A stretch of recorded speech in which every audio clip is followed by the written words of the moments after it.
you're listening to BusinessFlowShow.com. Let Andrew Roberts and Adam Sowden help you get more flow, freedom, and fulfillment out of your business so you can minimize stress and maximize enjoyment on your business journey. Well, hi there, everyone. It's Andrew here, and welcome to the Business with Flow show. And this week, we're exploring a topic where we're going to educate you on how we believe you can get 6 times more achieved in an hour when you're in flow, and why I believe this will educate you, or not educate you, this will help you just take considerably more time off, away from your business, holidaying or spending time with family or friends. I know, Adam, one of the major components that people go into business is for freedom, for fulfillment. And so obviously understanding flow, this is going to help really amplify getting more done in a less time frame. And I will say this, that 1 hour of inspired work will beat 6 hours of uninspired work. 1 hour of inspired work will beat 6 hours of uninspired work. And Adam, before bringing you into this, I just wanted to share a quick story that I read in AC/DC. I was reading their book on their history, and I'm a bit of an AC/DC fan. I really enjoy the rock band, and I'm sure some people listening to this will either have a love-hate relationship with them. But I was reading their book, and they were talking about when they recorded the album Back in Black. Mm-hmm. And basically, I've had a blank. What's the name of the original singer, Adam, that died? Yeah, Bon Scott. Was it Bon Scott? Bon Scott, yeah. So Bon Scott had just passed away, and they were sitting in the recording studio, and they had a couple of takes, and the manager said, "Look, that's rubbish," and they basically just started reflecting on their journey and their fans, and they started talking about Bon Scott. And they started getting into this energy of, we're going to create this album for Bon Scott. For Bon Scott, we're going to do this for him. And this was 4 to 6 hours. They built themselves into this state, into this energy field, right? So in the book they were talking about, they got to a stage where they were so upset with losing Bon Scott that I think Angus or one of them threw a table through a wall. Like they were pretty charged. And they went into the recording studio, Adam. And they then recorded Back in Black in literally one take. And that album went on to become one of the highest grossing records produced ever, right? And I remember reading that, and I was thinking, that's it. That I had such a breakthrough when I read that, and I thought, when people are writing copy to, for example, make a difference and influence and fix a problem, do they write in that level of energy that AC/DC got themselves into when they recorded that album? Apparently, when you listen to the recording of that album, you'll hear the energy that moving through like you'll pick up on it. It's just this vibration is extraordinary, and people just almost feels like they're listening to this band live. And that's what I mean by, Adam, 1 hour of inspired work beats 6 hours of uninspired work. So if you're writing copy under that level of energy, 1 hour's work will smash out a day. Does that? What's your take on this, mate? Well, look, I think it's something that I'm really interested in because, and I haven't before this attributed flow to, I suppose, productivity or extra productivity.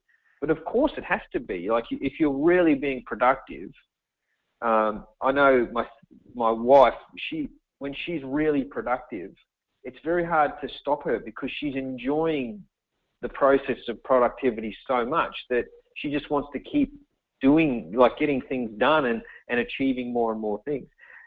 But it's actually one of the big things one of the big unaddressed issues in business, as far as I'm concerned, is the fact that a lot of businesses are designed not necessarily to be effective and productive. They're designed to fill tasks for their team members to do. So it's like you've got a staff member, and then it's like, well, now I've got to get them to do something.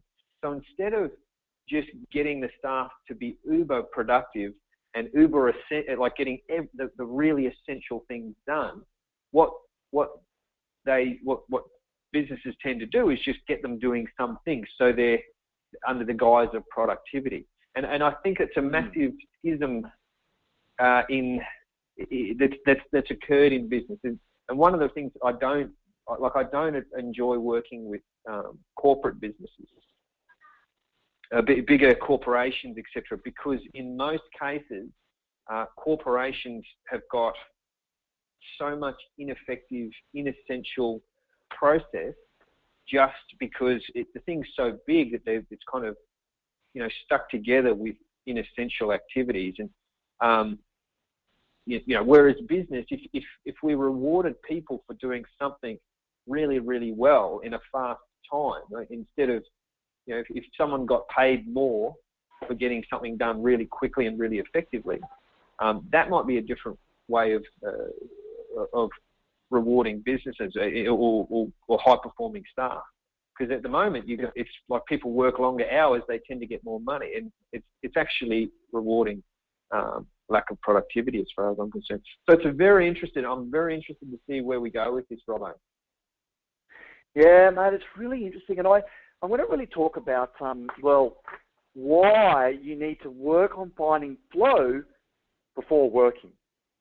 Okay, why I believe you need to work on finding flow before working. And before we go into this, Adam, I just want to educate our listeners, and we spoke about this in a previous episode. I want to just have a quick chat about this concept known as the law of vibration. And the easiest way to understand the law of vibration is if you appreciate you're standing up, we're all giving off this energy field, right?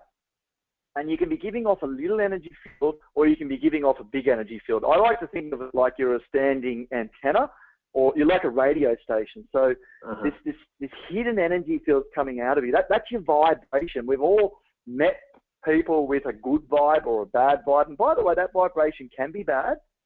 And some people have a big vibration, or other people have a small vibration. So often that's to do with how much energy we're producing. And so the more in flow you are, the higher the vibration, the higher the energy field. And so if you can appreciate why this is so important, like business is like a vibration zapper. Mate, there's so many disruptions. There's so many things to do. We're working hard. Often, as you pointed out before, people aren't being effective. Vibration is low. Here's some warning signs, right? There's a heaviness. It's often when you're feeling heavy, frustration. You've had long bouts of tiredness. Often you're over it. You're losing some motivation. There's been too much in the fight and flight. Often this is a sign that you're out of flow. Because I like to think of, am I vibrating like massively at the moment, or am I vibrating weakly? And if you're vibrating weakly, meaning giving off a little energy, you're out of flow. And mate, I'm not sure if you're able to at the moment, but are you actually able to I'll get you to think about it, and all our listeners can do this too. You've got to appreciate if you're standing up, right? Mm-hmm. And if you were to move onto an angle of 45 degrees, okay, does that make sense? So you're standing up, and you're now leaning right over on the side. So standing up, you're in balance, or right over on the right-hand side, you're out of balance. And if while you're in that 45-degree angle, if I said to you, we're setting a goal that's 100 meters away, and you have to move as quickly as possible from where you're at to that goal on an angle, right? How easy is it? Okay.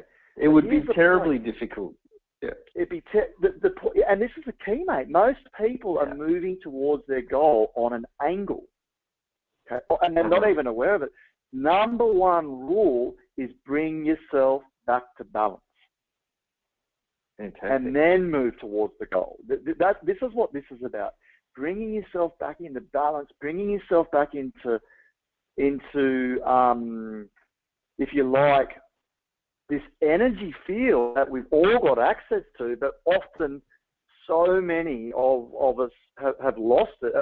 And I like to refer it as being disconnected from the energy source.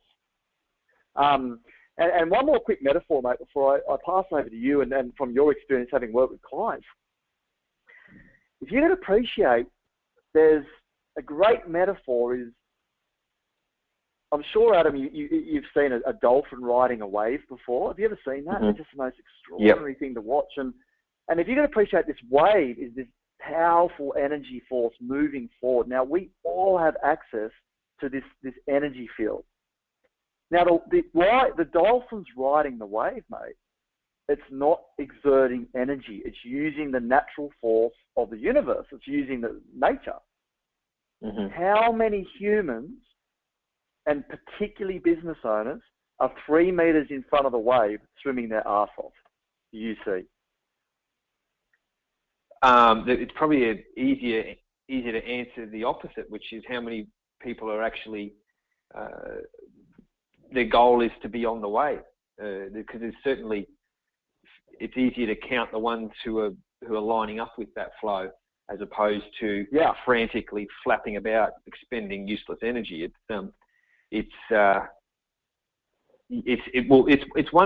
actually one of the metrics that we use in my business is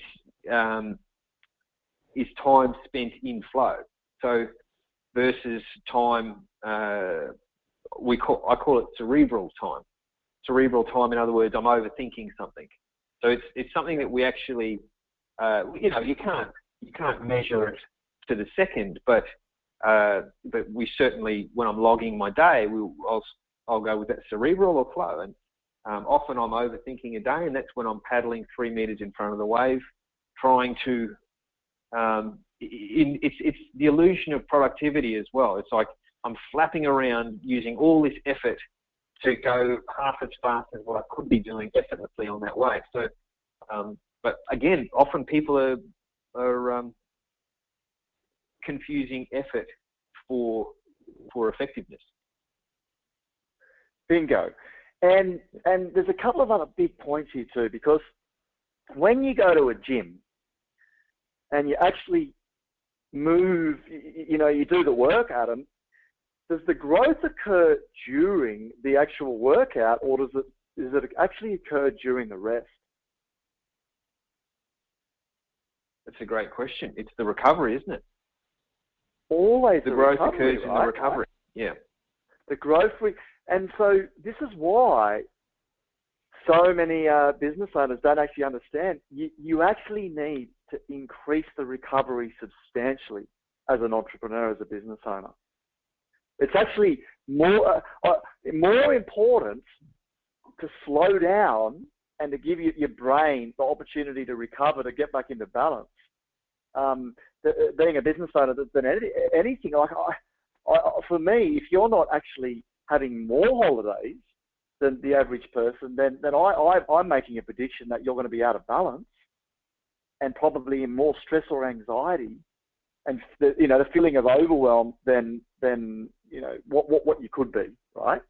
And so this whole concept is, sometimes we need to slow down. You need to slow down in order to speed up. Yeah. And I've got such a good example of this that I wanted to share. And before I do, just a couple of interesting statistics and a couple of facts. I mean, because 92% of business owners surveyed experience a feeling of overwhelm and stress. Most business owners say that they're not having enough holidays. Many think that I can't take more time out. And, just to remind everyone that burnout, right, is the number one reason of businesses closing. 96% of businesses close within a 10-year period. The number one reason is burnout. Yeah, right. And this is such a big topic, and people just feeling out of balance, and just before I share just a perfect case study, Adam, I mean, what are some of the effects that you see coaching businesses that are even hidden, that they're not even aware of, that are happening when people are pushing and burning the candle at both ends too much? Sorry, what are some of the effects that I see? But what are some of the symptoms? Yeah. What are some of the hidden? What occurs to people if they're avoiding these things for too long? Well, it's not just like where I see it is not just in symptoms, because people can often hide or be unaware of symptoms. Now, the thing that I see that's really, really common is lack of balance. Now, what I mean by balance is a business that's successful and profitable, but it is one thing. But if that's at the expense of my relationship, my time with my family, my social life, my art or music or my health, then my business isn't really successful. So quite often the symptoms of that we're talking about here, this overwhelm and burnout, it won't be seen necessarily within the business, but the easiest place to see it is, if it's affecting your family time, or more importantly, your family time isn't as important as business time, or your personal time even. Like, it's very easy as a parent and a business owner to go, my business comes before me, my family comes before me, and if you keep doing that, you're going to resent your business and you're going to resent your family if you're not doing things that are important to you. And my acupuncturist, who's a very, very learned man in terms of flow and Eastern philosophy, etc. He's a really, really incredible guy. But he says business is only one instrument in the symphony of life. So business is only one instrument in the symphony of life. And if you think of it like music, if you've got one instrument that's playing really, really beautifully, but everything else is out of key, you have a really crappy band. The best bands are the ones that play harmoniously together. And he says you have to see all things in life as part of a symphony. So your social life should be you should have some success or pleasure from it in your social life. Your relationship should be successful. Your business should be profitable. All of these things have to be in balance. So I suppose it's not answering you directly, but where I see it the most is where people forego other things outside of business in order to prop up business.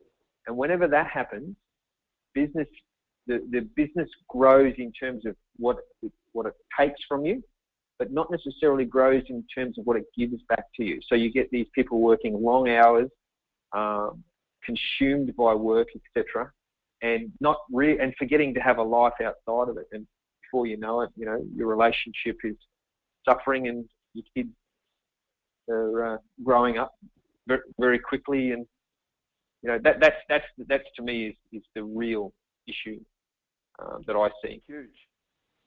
Huge, mate. So one of the key things that I will do with a new client, mate, is I firstly look for, is this client experiencing flow? Are they experiencing balance, right? And I actually give them permission to stop. And so many clients will come on board a coaching program, and they want all the strategies under the sun, and it's great. We can talk about those. But one of the first things I'll do is, during those early stages, depending on where they're at, it's not applicable to everyone, is I'll encourage and support and help them stop. And I remember when years and years and years ago, I was taught that one of the best things a coach can do for someone else is give people permission to stop. And by stop, I mean is exactly that, right? Stop, like actually take the foot off the accelerator and give yourself permission to let go and regroup and recalibrate, if you like, and form, or like you've been working your ass off at the gym, and having a sufficient enough rest for everything to catch back up, right, to substantially amplify your energy. And I wanted to just share this true story with you. And I was reading a book on leadership, and I was going through, mate, a couple of years where, to be really honest, I hadn't stopped. I was just putting in big hours, and I was just exhausted. And I think often, Adam, when you get exhausted, you start thinking, maybe I'm not supposed to be doing this anymore. I often think when you're out of flow, you start even challenging your business, and you're coming up with reasons. This sucks. It stops being fun. And I was in that element, mate. And I was reading this book on leadership, and it was talking about how some of the top leaders around the world spend considerable time in solitude, and they just get away from they disconnect from the reality, and they turn off no mobiles, nothing, and they just completely disconnect. I mean, Gandhi had a full 24 hours every week where he didn't eat and didn't talk. So no communication at all to recharge, to stop. Nelson Mandela, I mean, we know the story. How much time did he spend in solitude, right? He was able to tap into what he was capable of in solitude. And so this book was talking about this concept, Adam, and I wanted to really talk. It's very out there. It's called a vision quest.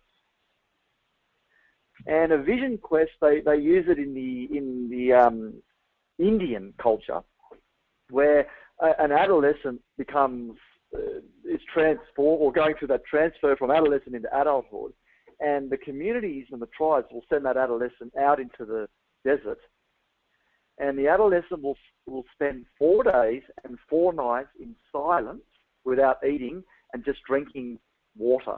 They actually draw a 5-meter circumference. Now, mate, just to remind everyone, I've been going, as I said, 2 years pushing, worn out, exhausted. And because I was exhausted, mate, my decision-making was just off. And because I was off, my business wasn't really growing. It was stagnating. If anything, it was in slight decline. And I think a lot of people think when you're in that, you're tired and you're exhausted, right?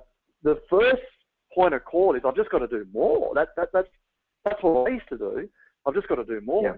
But I'm reading about this vision quest, and I was just so ironic because I had a 5-day holiday that cancelled and fell through. And I thought, bugger it, I'm going to go and do this. I'm going to go and sign up, and I found a national park, and off I went, and I took enough water, and I told a couple of people to make sure that I was being looked after, and I found this secluded park in this national park, and circled out a 5-meter circumference, and there I stayed for the next 4 days, 4 nights, without eating. So it was a water fast, and if you can appreciate, no technology, right? So no communication with anyone, no technology, and I stopped. And they call it a vision quest, Adam, because they say over that period of time, you'll become so in tune with your instincts, you'll often have a big vision. And so tell me, just so you're there for 4 days. You got no technology. Yep. You got no food. No technology. And you've just got water, and you're in this little circumference here. So what went through your mind? Like, how did it? As you're going through this process, share with us how. A little bit about your experience there, because it sounds wonderful on one hand, but it's challenging on the other. It's extremely challenging. It's one of the hardest things I've ever done. And the reason why fasting is such an incredible topic, and I really want to talk about fasting in a future episode, food is our greatest and number one distractor. Yeah. So often we don't even realize we eat because often we're distracted. Like, you get a bit bored out at night, you go to the fridge, you grab something to eat, and we use it as a distractor. And often, without even realizing it, when you're going through emotional stuff, we use food to distract. So the mere fact of sustaining from food for 4 days is a real check-in on your if you could appreciate your relationship with food. And so by breaking that for 4 days, you really start to acknowledge, wow, I really use food as a distractor. If you can sustain from food, by the way, you can really sustain from anything. I tell you, I was just thinking, how do you get, the topic of this podcast is how do you get so much more work done in an hour? And I'd say, at least one way to get more work done in a day or be more productive in a day is cut out meals. You get an extra 3 hours. What did you realise during this? Well, what happens because there's no distraction, you start getting insights into what they call your dark corners. So I'll give you a perfect example. During this 4 days, I started thinking about my business partner, and I was thinking, I wonder if he's rung that contact that I sent him. And Adam, I found myself getting really angry at him. And usually I pick the phone up again, or I distract myself. I pick up the telephone and dealing with it there and then. But because I couldn't pick up the telephone, I got the opportunity to explore that dark corner. Why am I allowing this to happen to me? What's going on here?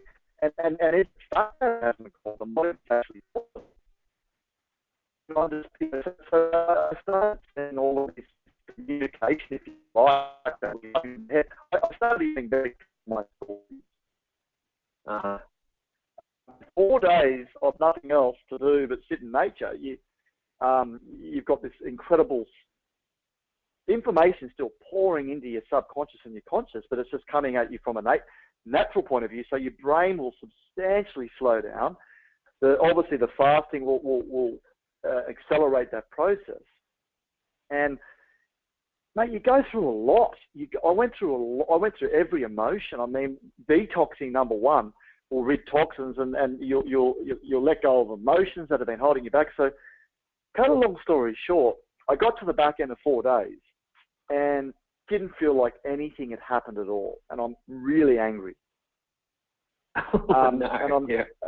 And I'm driving home, and I'm like, that was such a waste of time. Why did I do that? And I was so hungry, and I was just, I thought, what? That was just hard work. That was painful. Day 5, this is what happened on day 5. I woke up, and I just had clarity, mate. And I got into a team meeting that morning, and I can't explain what happened. Like I sat the team down, and I said, guys, and it was like something was communicating through me. I was so decisive. I said, we have to launch this Flip Your Business. Now, Flip Your Life. I've got this concept. Yep. I don't know where or why. We have to record this product called Flip Your Life. And we're going to have to do it within the next month. And we're going to set a date. We're going to pull this whole thing off. I was not rushing. I talk about vibration. Right? My vibration, I felt like exploding. I felt this power. I had goosebumps on my arm, and I said, we're going to change the life of thousands of people with this product. I said, we're going to record it. I said, Jono, I need you next weekend to be up the coast. He was he was my business partner and also the videographer. Next weekend, and he said, I don't think I can do it, Rob. And I said, yes, you can. You'll find a way. And he did. And so we went up, mate. The following weekend, we recorded the entire product. Then we built we put the course up, and 30 days later, we did our very first webinar offering the course and did $37,000 in sales. And this is from something that wasn't even in existence 4 weeks earlier, right? And so what was achieved in that 4-week period would have, in the energy that I was in prior to the Vision Quest, it would have taken me 6 months. And even on that note, and this is going back to the ACDC, when I was recording, mate, it was just bursting.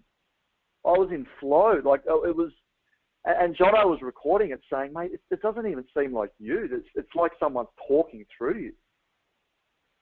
And so wow.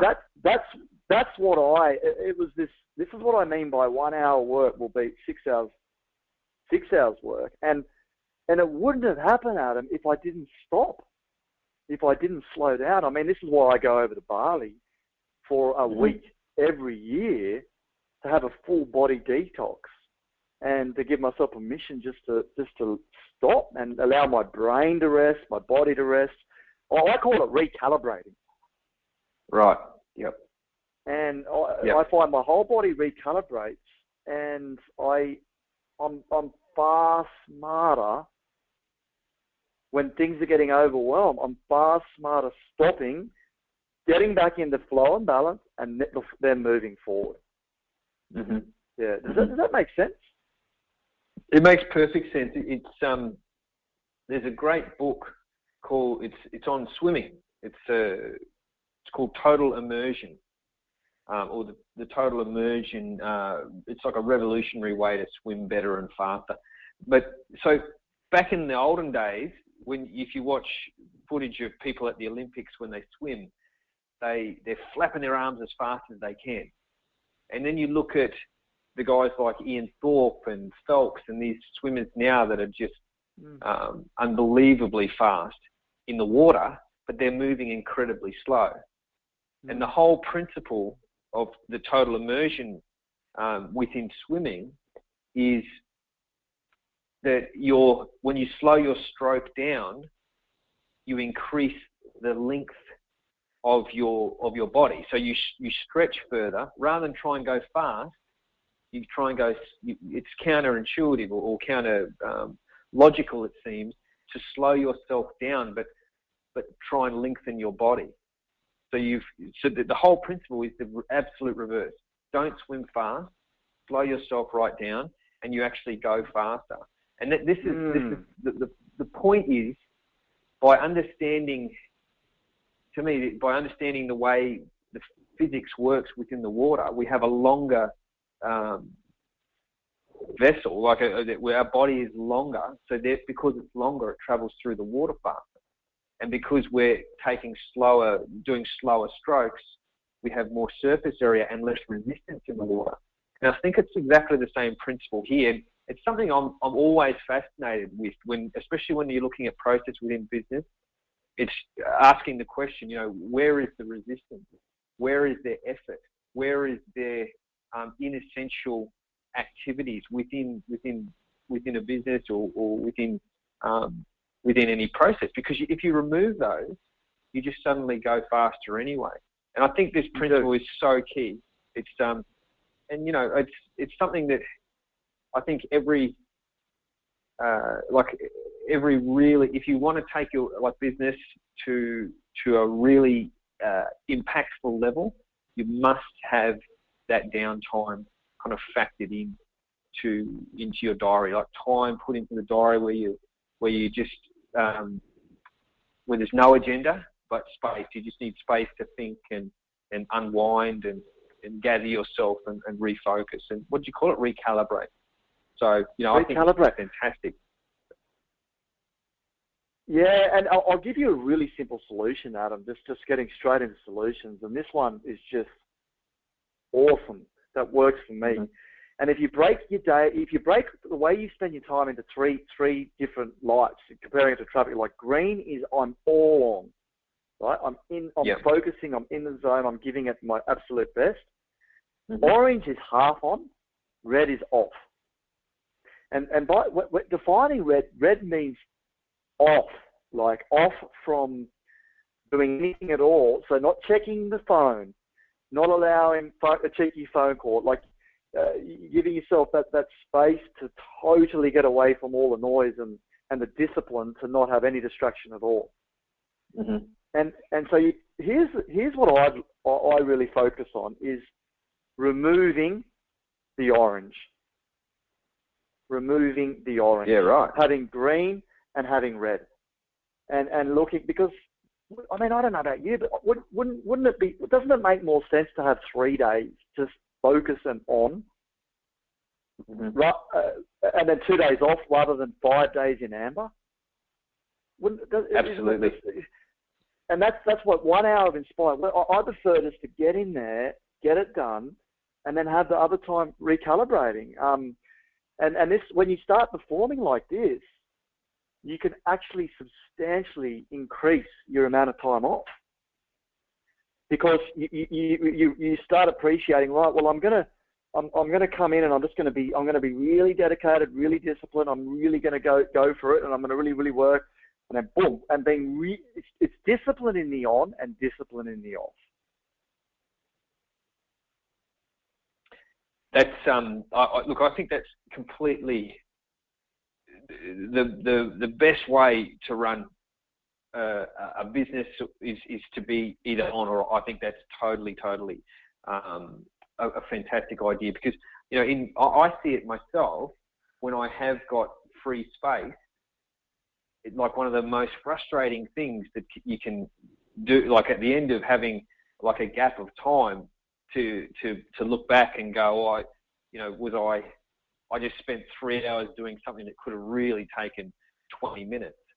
And also asking, one of the questions that I ask business owners as well, like if they're putting something off, you can ask them very quickly, how long will it take for you to actually do this thing that you've been putting off? And generally, it's only, less than an hour to do something that people have been putting off. And yet the amount of time they've wasted thinking about it, and as a result, been in that orange space or that amber space that you're talking about. I think that's a beautiful thing. We're either on or we're off.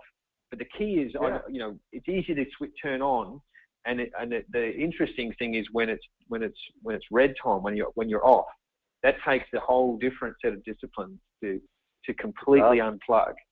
And I think that's where it becomes really a challenge for folks. Well, and it is. Well, it is if you make it a challenge, and this is where and I now really give myself permission to have a lot of red, because I know that that's where I'm getting my growth, Adam. So because in the on is where it's like being at the gym, but in the red is where I'm actually going to get my growth.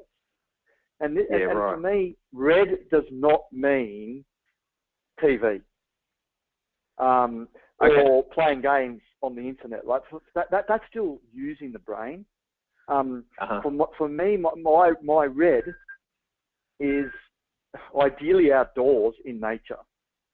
And I just have this belief system, and when I go into nature, and for me, I'm on a beach, so I can go down to the beach, and I went up with Sunny, my fiance, on the weekend. We went up into this big national park, and we just walked down through, and you just sit, and just I reckon an hour in nature. It's like I visualize a big cord is being plugged into me from the PowerPoint. And I'm just getting recharged.